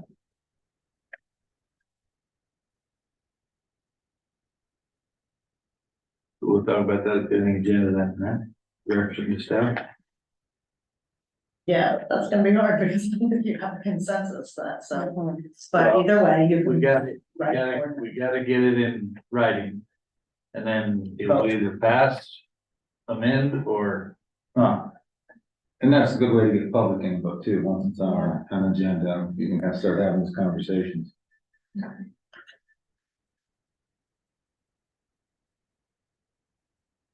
So the next one's property, real property tax. Mill rate could adjust. I'm not really in favor of raising property tax.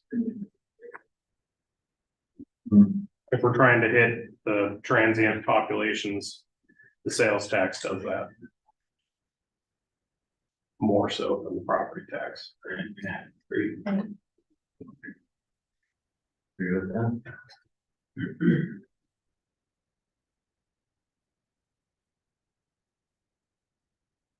I was hoping to stay away from the property tax, but I don't have a problem with personal property tax on boats or planes. I agree. Paid that in sewer.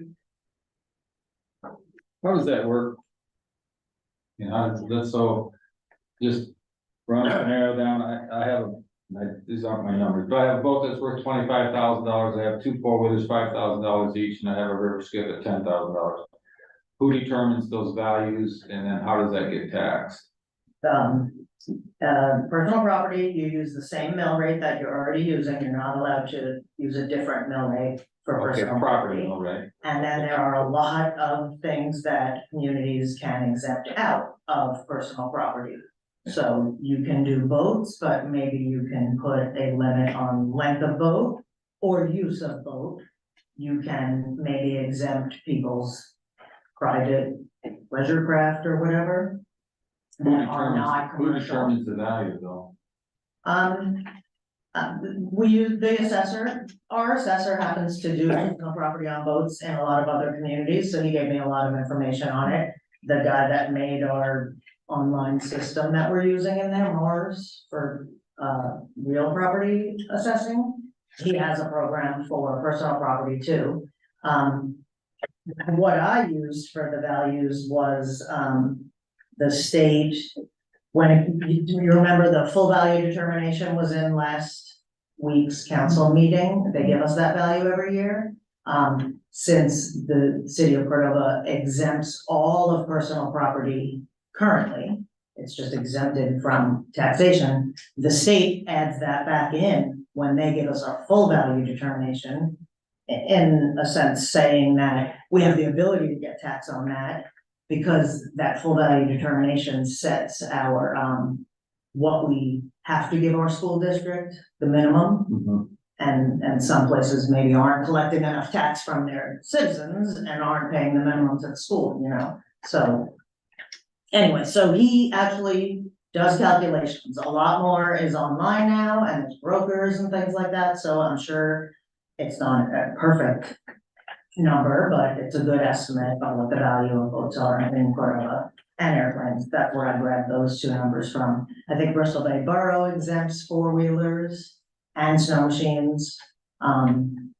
So I think it's more, some places are more after commercial boats and airplanes that are, you know, making a living with them. I know in the states that family, they tax their vehicles by the value, and my brother actually bought a vehicle and sent in what he paid for it, and he said, no, that's too much. They sent him a bill, said, here's the price you're gonna pay. And I mean, you can send them the cancel check or whatever, but you have to fight, so they actually step in. I can't see the city of Cordova doing that. But that's why I wonder, is who's gonna come down and say, Tom, your boat's worth X, Y, and Z, and this is what you're gonna charge. Like houses. Yeah. So with the city would hire an appraisal, Oh, yeah, I don't think we'd be doing it. because when we license the boat, you don't have, like a car, you don't even have to tell the vehicle what you pay for a vehicle. Here it is, you know for that. But other states, you Yeah, know. there's such bids to find them vehicles. All right, well, I'm interested in the concept. I just don't know how you come up with those values without getting in the big rhubarb about what my boat is worth. Well, and then is putting something out there and then having a conversation of what is included, what is exempt also would be. Yeah, I also am interested in the concept, but I'm just struggling to figure out how it would be like reported? Or who would fall under that? Is it just if you have a slip in the harbor? Or how is that, how would you determine, you know, if boats are, you know, it's full in the summertime in our harbor, but not all these boats are home ported. And here, so for we didn't example. have a slip and we were charged for our boat. How did they find you? It's borough over there, so it's a borough tax. register your boat. Yeah, when you have So to it's gonna register. register it. Yeah. Well, and we could go to CFEC and find out permits, and then they have to register their boat with that permit, and we could at least see, and I'm sure there are many, some backpackers that do leave town, so maybe they wouldn't have it. But, I think we get 'em. Okay, that was just the part of the process where I was, So it's tied to was the gap to registration. me, yeah, okay, So that makes sense. that would be a way that systematically you could capture it. And another piece of personal property that I knew nothing of, and I still don't know enough total detail to tell you, but Arnie said, Alaska Airlines, landing in your community, there's a way to capture the amount of minutes per day and take the value of the plane, like 21 million or something, and you can tax them. And he said, Alaska Airlines is great. They give him all the information every year on any of the communities he has that do that. But can you do that without jeopardizing your essential air contract? Yes, because they're paying it in all these other small places. And he said they're great. They don't balk at it. Maybe they pay it everywhere they are. I don't know. Probably. I would not be in support of the personal property tax on boats. We have a major collapse of the commercial fishing industry right now, and yeah, we already had mass cancellations on our stalls even before the project. Our harbor's no longer at full capacity in the summer because fishermen just can't afford to pay the stall rents, let alone another tax on top of it. We're seeing our permit usage is nowhere near what it was even 5 years ago, let alone 10 years ago. Permit holders have been leaving Cordova and droves in the last 3 decades since limited entry, so. Well, I think that the clerk made it clear that none of this could be, 4 through 6 couldn't be instituted immediately. Maybe for 2025 earliest, so. Yeah, and I mean, I'm sorry, but across the board, the economy is an issue.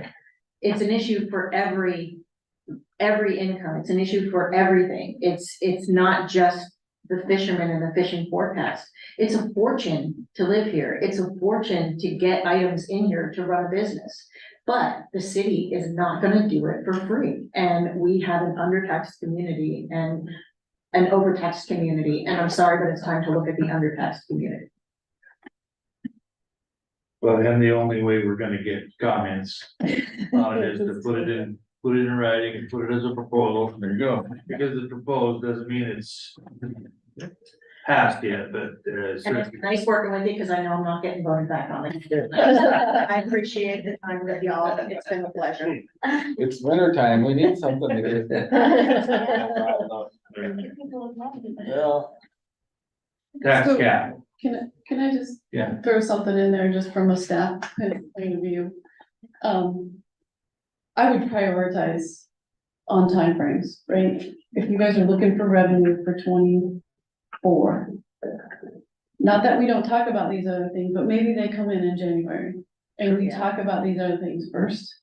Because Yeah. if the end goal is revenue for 24, then we need to talk about the things that are doable in 24. We just can't wait till next October to start talking about it. Another year back. I'll promise you, I'll put it on the agenda. I'll call you and you can put it on the agenda. That's an excellent point. So Yeah. Thank you, Sam. Where are we at with the tax cap? Where are we at? $3,000 is where we're at. There you go. I will throw out, is it time to eliminate it?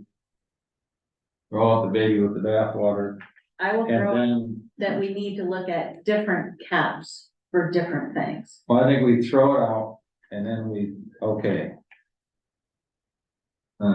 Cause I can't think of any others, Cordova Outboard sells marine engines, let's talk, and you need to cap on a marine engine, we put that in there.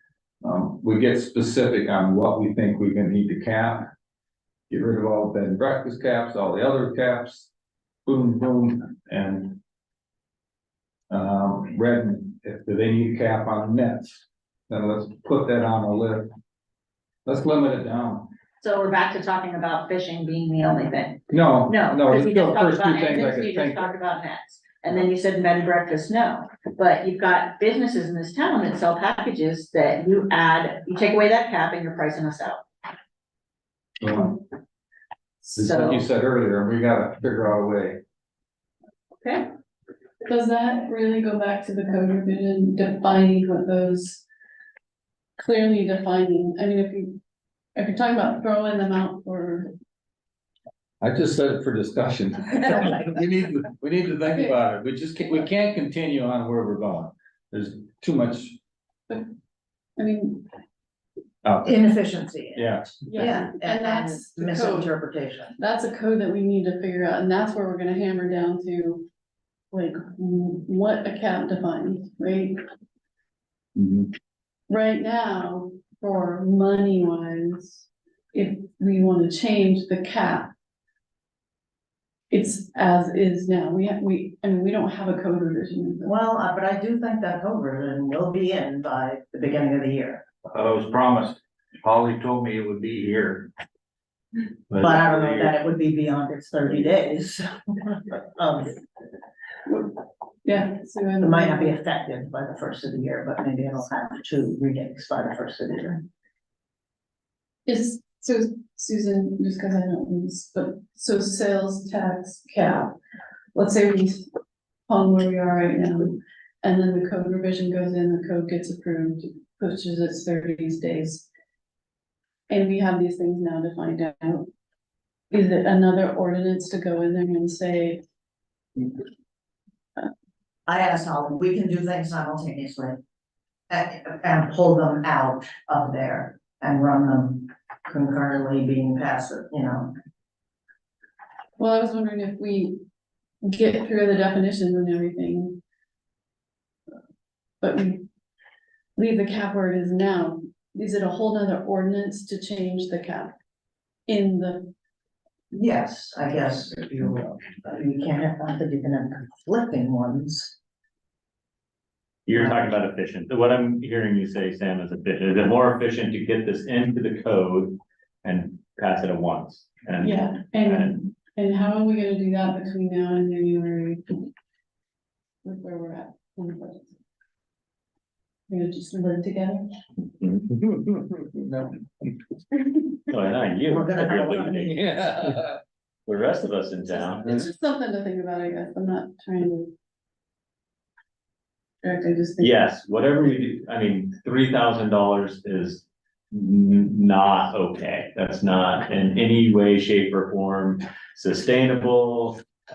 Any place. Now, if that's removal or if that's expanding, what's that conversation? Wendy, you're saying not to throw it out or to put it in, or are you in favor of, if we're getting rid of it, get rid of it and across everything, no more this or that, I'm or saying that let's we add get rid of it and then we go back in and we look Sure. at specific exemptions, like construction, like for the whole house to encourage that. The engines, to encourage big purchases to stay in the community, but you can't just throw it out and then not realize that you're eliminating, business for Our some other community. businesses and communities, like, I mean, that prices out, without that tax cap, that prices us out, just as an example, I don't wanna continue to use my business as an example, but it prices out the packages. Because we can't compete with corporations that are running lodges in other areas that don't have to worry about them.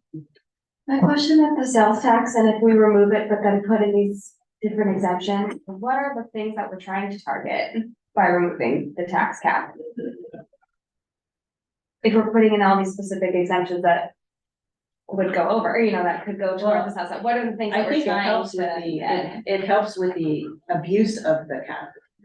By getting rid of it completely, you no longer, and you put specifics in the code, you no longer have the abuse of, I'm gonna run up my bill for a month and then get capped on that, whereas it's supposed to be interpreted as an item as opposed to that. So you get rid of it and then you go back in and clean up your exemptions, and then that focuses on what exactly we're looking to do with that cap.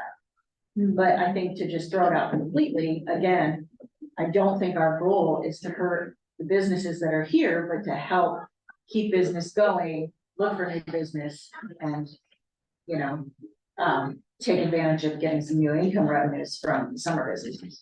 So then is that the process for doing that? We're rewriting code.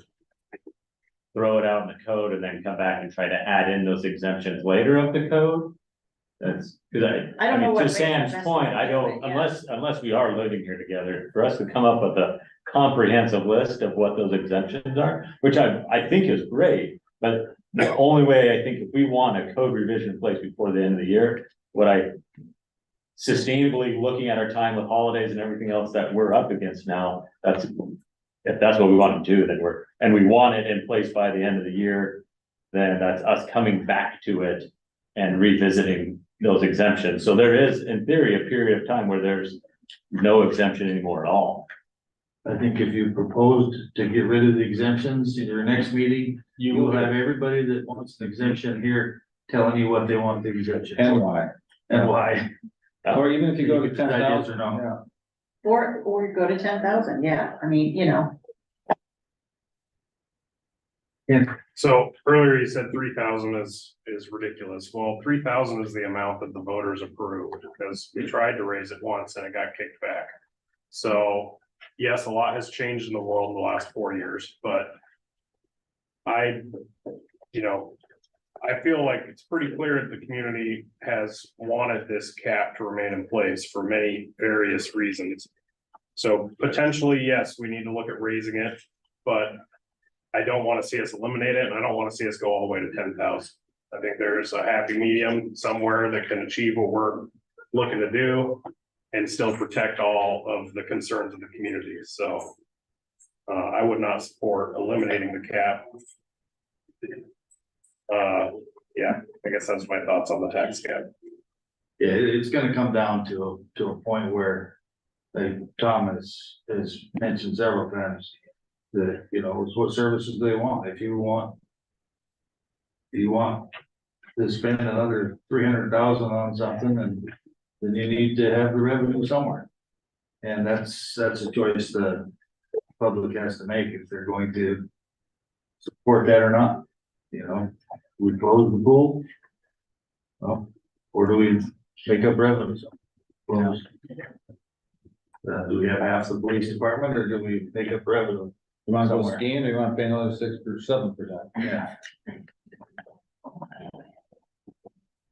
Okay, anything else on the revenues? I guess something I didn't see on this list that I would like us to look into is a fish box tax. we have to change the exemptions though.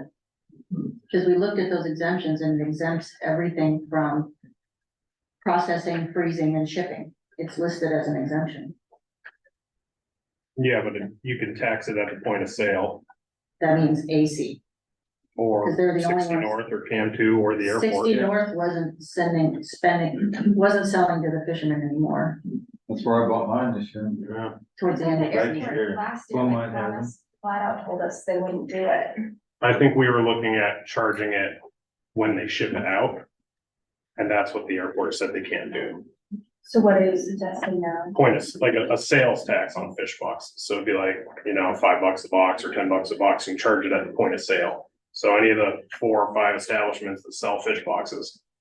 But I think that's a sales tax exemption is what I'm saying. I think it's listed, it was listed in our exemptions as anything involved with shipping, processing or freezing can't be sales taxed. So you have to change your Coolers too, exemptions, though. so. A lot of coolers go out here. I'm not against it, I'm just saying that we'd have to change our exemptions in order to do Sure, that. yeah. It's exempted right now. That's what, yeah. I don't think it is exempted because they're charging sales tax on that transaction already. They're charging the 6% when you buy a box. You know, it's the freezing, the shipping Yeah. is, the processing is exempted, but the sale of that box is not exempt. Isn't that similar to what we did with drugs and alcohol? I mean, we raised the. Yeah. We raised the Surtax. Surtax, thank you, on that individually. You know, and it would hit the people shipping fish out of town, it would hit my client shipping deer out of town. You know, it gets the people who, you know, we keep talking about wanting to get those transients who are taking the resources out of the town and then gaining our revenue from there so that we're not putting additional tax burden on the people who live here. You know, so I think that would, you know, accomplish what that goal is. I started to look into it, I couldn't find too many communities. At least Sitka does it, and I saw Gus Davis. a tiny line item in their revenue, it was not big. And it was $10 a box. So.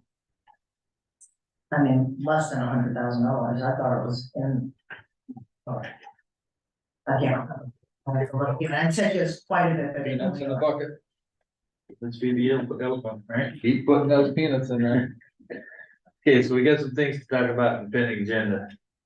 Anyway, what we wanna add in there, any other last comments on the revenues before we wrap the workshop I up? think we have a few public people in here, which is great, and that would be my last thing before it finishes. We're talking, just in case you didn't know, we're talking about raising revenue for our community.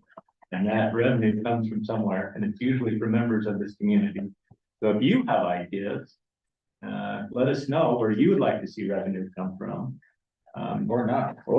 And that's fine too. What would you like to see exempt or not exempt? Anyways, at some point, we're in a position where we have to raise revenue. So please let us know where you'd like to see the revenue raised. That's my plug, and that's what I'd like to see and hear, because as soon as it comes out, we'll just hear about the complaints, but now at the time we're gonna be talking about, "Oh, you told me," yeah. This is the conversation discussions we're having. So please be involved, get involved, and that's as simple as emailing the city clerk, your recommendations or comments, then at the very least do that. Okay, thank you. Any last comments? Hearing none, then we will adjourn the workshop. Start the regular meeting in about 3 minutes.